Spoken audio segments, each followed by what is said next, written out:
Hello. So this is now 1 year of being in the first major relationship in my life, which is extremely exciting. Uh, I've had one one person over a decade ago at this point that I had really fallen for, but that was just young stupid love because I didn't know what it was. Um, And so when she cheated on me, that was like a very much needed slap in the face of like, hey, grow up, get your shit together. And then I had many people that I've tried pursuing, and I've gone, you go on a date or two, and you discover they're not someone where there's enough compatibility for it to be worth continuing pursuing. Um, but this is the first relationship with some significant potential. Very, very significant potential, which is very, very exciting and also terrifying all at the same time. And we've made it an entire year. A very, let's be honest, not easy, very rocky up and down first year. Lots of learning, lots of learning. And I have in my notebook a bunch of reflections that I wanted to share about it. So I had made a 6 month video a while ago, but I have not rewatched that one. So I don't remember exactly what I said in that one. I do remember some of it, and I know that my reflections here are new things that were not in that one, which is good because that means I'm learning more as we go along. But it's also like hard to read this notebook right now, so I'm trying, trying to read my notes. What is next? So I think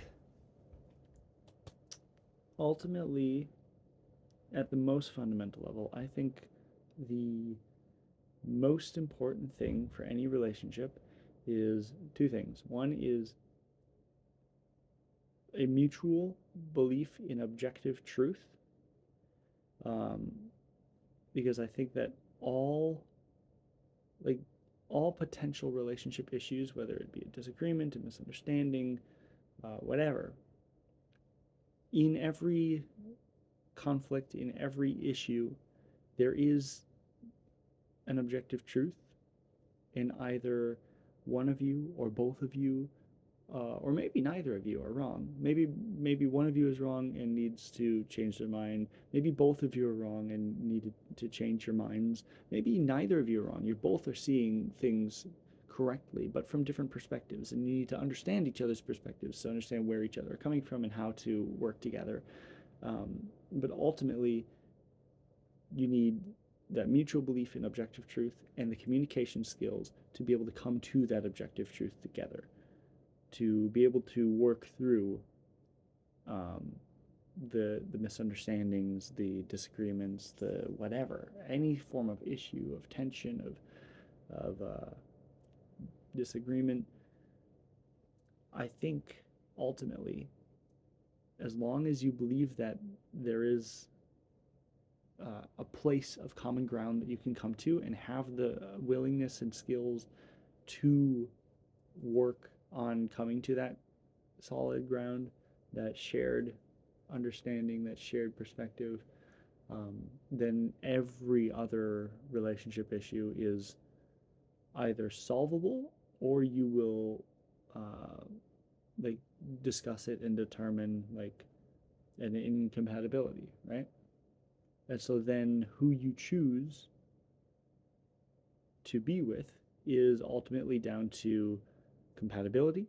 Like, are you are you two agreeing on the most important topics? Do you share ethical concerns about the world? Do you share goals for your lives? Um, and then the second one, I blanked. I lost track of where I was going with that. But that's all right because that was an additional thought that was not on my notes. That was not fundamental to where I was going with all of this. It's a little bit late at night because I this video is also a couple days late because we were just like relaxing and enjoying. We took a whole like day and a half ish to just talk and cook delicious food and play some video games together and enjoy celebrating 1 year together, which is very, very, very exciting. So I think the next thing is the difference between valuing all of those things versus actually doing it. it I feel absurd that it just never occurred to me that to have a type of relationship that I've never had before is going to require me to take action. Well, it did occur to me that it's going to require me to act in a way that I've never acted before, but it never occurred to me that that's going to be difficult. It's a whole new skill set to learn how to communicate effectively, how to communicate properly, how for each of us to communicate in a way that each other understand. All very, very important things that both of us had to learn. Like just because we both believe in objective truth and value communication skills doesn't mean we have those communication skills, or maybe we do and we have to adjust them slightly in order to communicate in a way that the other person understands. Like I saw this wonderful explanation about everyone knows the concept of love languages. There's touch, there's words of affirmations, there's gifts, there's quality time, blah, blah, blah. And by default, people tend to show love in the way that they prefer to receive love. So, like, I like touch, I like quality time. I kind of like all the ones I listed. But if let's say, for example, I like touch, but my partner didn't, and I'm showing my love through touch, because that's how I prefer to receive it. That doesn't work. You have to, if their love language is quality time, the way you show love to them is through quality time, right? You have to learn how to communicate with them in a way that works for them. It's just like giving a Christmas gift. You don't give what you want to give. You give what that person wants to receive. So if you like golfing and someone else hates golfing, you don't give them golf clubs. They like skiing. You give them gas money to go skiing. So what is next on here?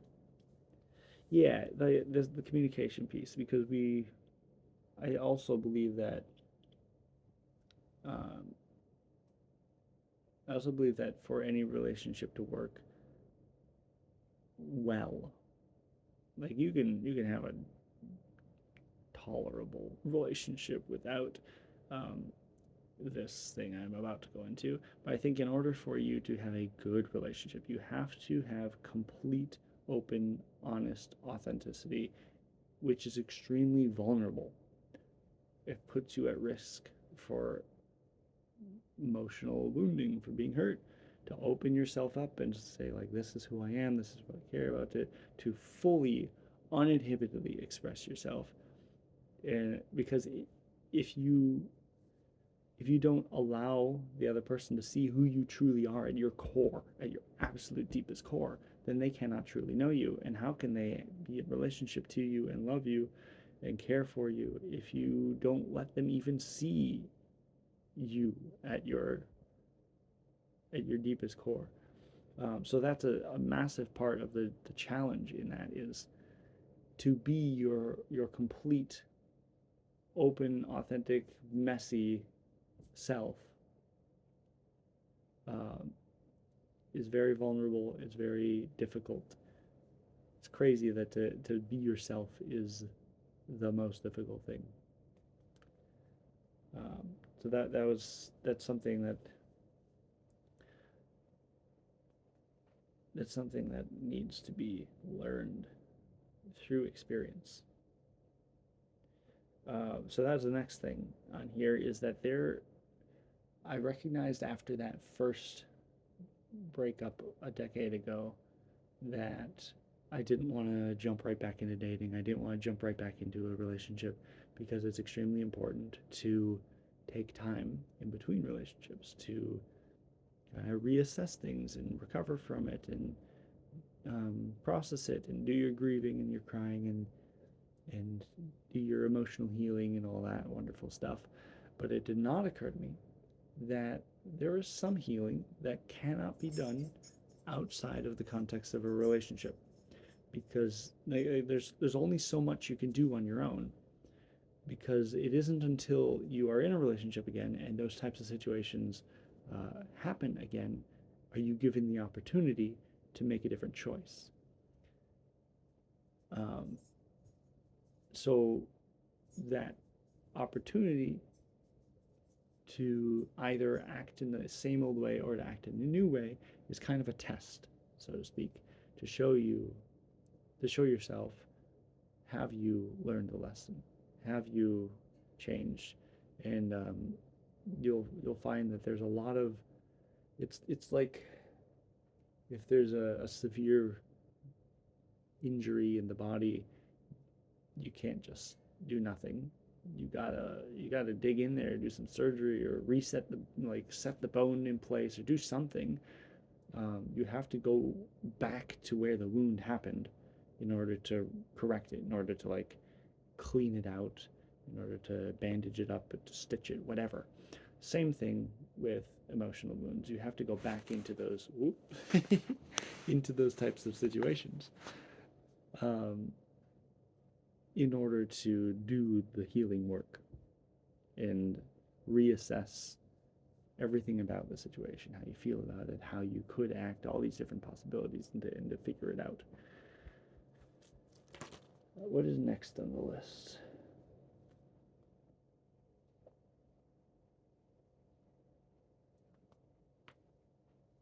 Yes, here's another good thing.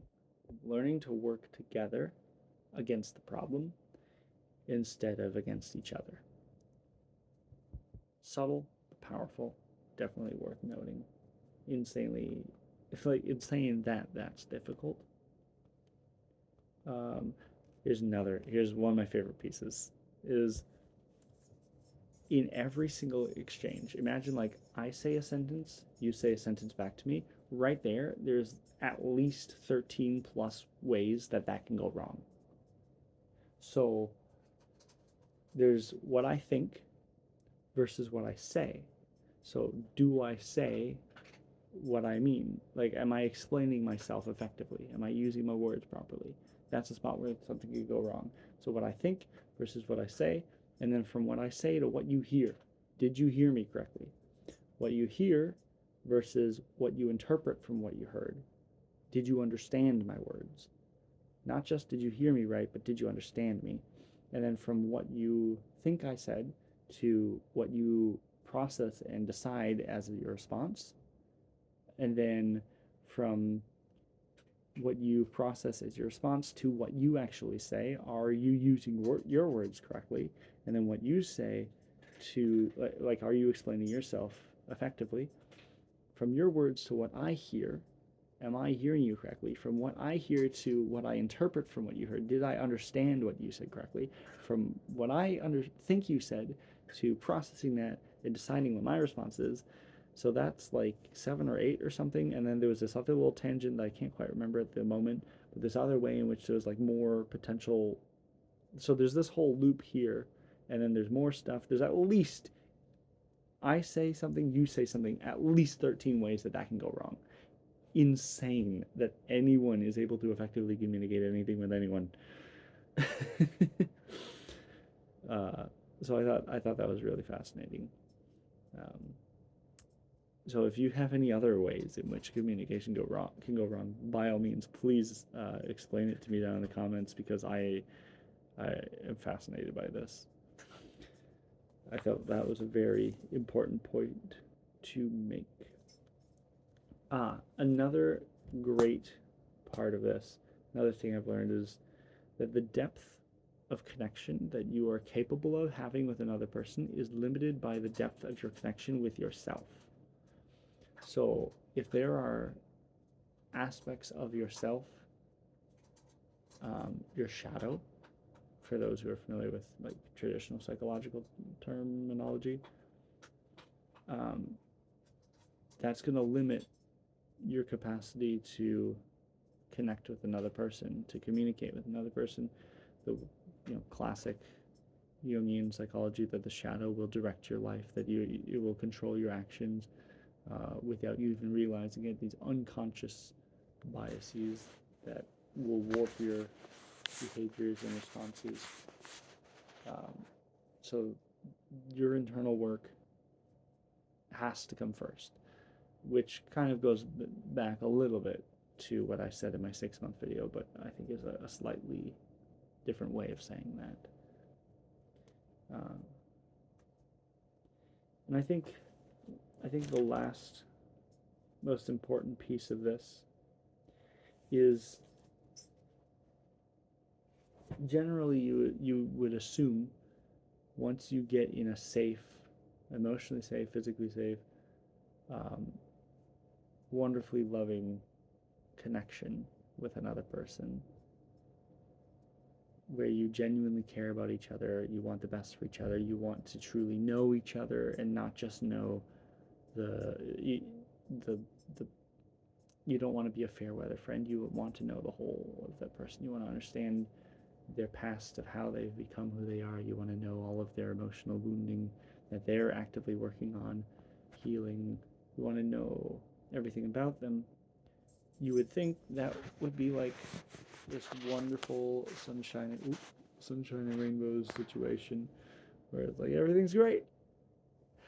But what you don't foresee is all of this unconscious stress and, dare I say, trauma and baggage that you've been carrying around all the time,